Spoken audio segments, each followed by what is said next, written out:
Hello everyone and welcome back to Sirf guitar. My name is Akshay और आज हम कहने को तो एक बेसिक सॉन्ग सीखने वाले हैं, लेकिन इस बेसिक सॉन्ग में भी एक बड़ी ही विचित्र बात है। ये विचित्र बात क्या है, उसके लिए आपको पूरा लेसन देखना पड़ेगा और ये सुरीला गाना मेरे साथ बजा के गाना पड़ेगा। तो चलिए सीखना शुरू करते हैं। तो इस गाने में इतनी यूनिक बात क्या है? यूनिक ये है कि नॉर्मली ऐसा होता है, जो भी गाने में मतलब जो गाने का स्केल होता है ना, उसी से गाना स्टार्ट होता है। हमारा पहला वर्ड, जैसे मैंने अगर बोला कि कोई गाना सी मेजर स्केल में है, तो ऑलमोस्ट 70-80% चांसेस यही होते हैं, 90% चांसेस ये होते हैं कि पहला chord of the song is going to be the C major. Tonic जो होता है, जिसको हम टॉनिक बोलते हैं, तो टॉनिक ही हमारा पहला कॉर्ड होता है। बट इस गाने में ये गाना जो है जी मेजर स्केल का है, बट गाना स्टार्ट हो रहा है सी मेजर से। तो जो सी मेजर है वो जी स्केल का चौथा कॉर्ड होता है। So it's starting from 4। तो ये बहुत ही अपने आप में एक डिफरेंट बात है कि गाना रिजॉल्व तो टॉनिक में ही कर रहा है, बट जो इंट्रो है, जो स्टार्ट हो रहा है, वो स्टार्ट हो रहा है फोर्थ से, सी से। ठीक है, तो चलिए, मुझे लगा आपको नॉलेज के लिए ये बात पता होनी चाहिए। और अब जो कॉर्ड्स, जैसे कि मैं बता चुका हूँ कि ये गाना जी मेजर स्केल में है, तो जो कॉर्ड्स आप लोग यूज़ करेंगे वो कुछ इस प्रकार हैं। पहला कॉर्ड जी ओपन, दूसरा कॉर्ड होगा E minor chord, next chord होगा A minor chord, next chord होगा D major chord, next chord होगा सी मेजर कॉर्ड। तो टेक्निकली सारे के सारे ओपन कॉर्ड्स हैं और इसमें भी हम लोगों ने स्केल में कोई आपके ईज के हिसाब से कुछ नहीं किया है, ये ओरिजिनल स्केल ही है।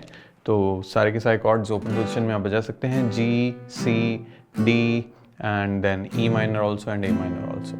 सीक्वेंस की जहाँ तक बात की जाए तो सीक्वेंस अलग अलग पार्ट में अलग अलग चल रहा है, एक सीक्वेंस पे गाना नहीं है। ऐसा नहीं है कि एक ही कॉर्ड सीक्वेंस और वही पूरे गाने में कॉपी पेस्ट हो रहा है। ये गाने में सीक्वेंस चेंज हो रहा है बीच बीच में, जैसा कि मैंने आपको पहले ही बताया कि गाना उठ ही फोर्थ से रहा है, तो that is a big difference. अब बात करते हैं स्ट्रमिंग पैटर्न के बारे में। तो गाने का रिदम काफ़ी स्लो है और स्ट्रेट फॉरवर्ड है, 4/4 टाइम सिग्नेचर में है।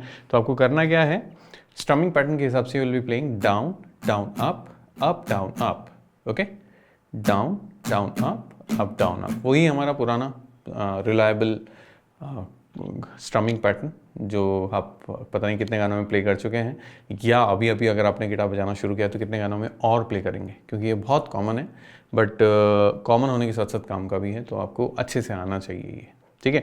उसके अलावा गाने में कुछ जगह पे जैसे देखा जाए तो मेलोडी जो है वो टूट रही है, तो उसकी वजह से आपको थोड़ा सा शिफ्टिंग में हाफ का भी ध्यान रखना पड़ेगा। जैसे जो गाने की शुरुआत है वो ही down down up down down up down down up down up. तो जो पहले दो कॉर्ड्स हैं उन पे हमने सिर्फ 1 2 एंड 1 2 एंड यही प्ले किया है, डाउन डाउन अप, ठीक है। तो ऐसी छोटी छोटी चीज़ें हैं जो इस गाने में आप ध्यान में रखेंगे तो ये गाना अच्छे से प्ले कर पाएंगे।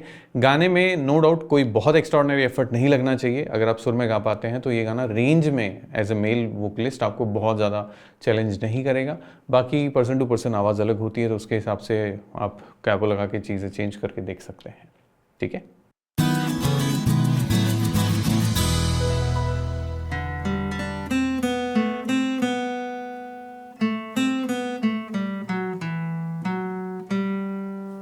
पल पल दिल के पास तुम रहती हो, पल पल दिल के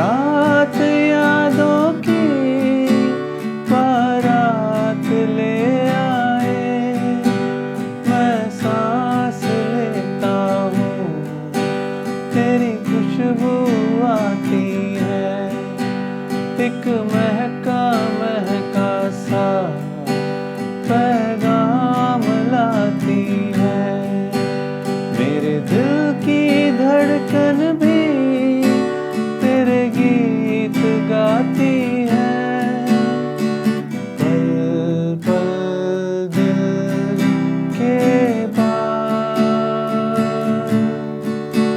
तुम रहती हो, जीवन मीठी प्यार ये कहती हो,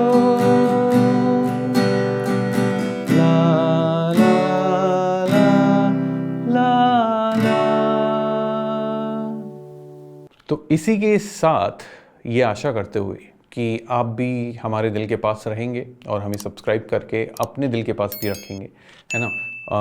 कॉर्ड्स जो हैं इस गाने के ज़्यादा टफ नहीं हैं। प्लीज़ मेक श्योर कि आप प्ले कीजिए, रिकॉर्ड कीजिए, अपने वीडियोस अपलोड कीजिए, हमें भी टैग कीजिए इंस्टाग्राम पे, फेसबुक पे और इवन यूट्यूब पे भी आप लोग करके देख सकते हैं। कोई भी डाउट हो तो आप नीचे कमेंट करके भी हमसे बात कर सकते हैं। हम लोग आपके कमेंट्स को बड़ा सीरियसली लेते हैं, तो इसलिए झिझक नहीं होनी चाहिए, आप आराम से कमेंट कीजिए, हम डेफिनेटली आप तक रीच आउट करेंगे। ठीक है, चलिए मिलते हैं, बाय बाय, टेक केयर।